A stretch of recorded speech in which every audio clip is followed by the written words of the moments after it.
Bolşeviklər haqqında Bəxtiyar Vahabzadə nə düşünürdü? Bu barədə özü bir xatirəsini yazır.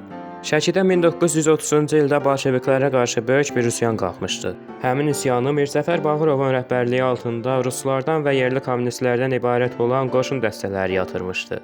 Hər iki tərəf böyük itkilər vermişdi. Daha sonra Şəki meydanında həmin üsyan yatırılması zamanı həlak olmuş bolşeviklərə heykəl qoyulmuşdu. Vahabzadə yazır ki, 60-cı illərdə məsul işdə çalışan bir qohumum ilə həmin yerdən keçirdim.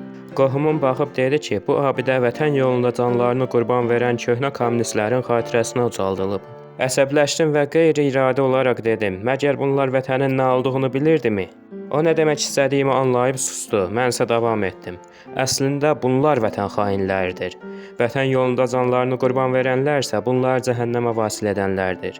Bu söhbətdən sonra qohumum məndən soymağa başladı. Aramızda soyuq münasibət yarandı. İllər keçdi, qohumumu işdən qovdular.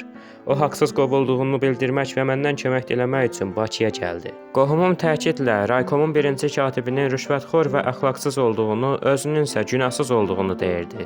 Mən gülüb neçə il əvvəlki söhbətimizi onun yadına salıb dedim. Sənin işdən qovulmağını mən çox təbii sayıram. Çünki bu gün səni işdən qovan partiya rəhbəri dünən Şəki üsyanında öldürülmüş həmin kommunistlərin törəmələridir. Cavab verdi ki, nə eləyim, hamı kimi mən də bu rejimin ədalətinə inanmışdım.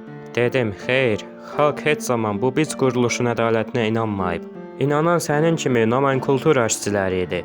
Çünki körkörənə inanmaq sizə sərf edirdi. İndi get, inandığın rejimin ədalətini tap görüm necə tapırsan.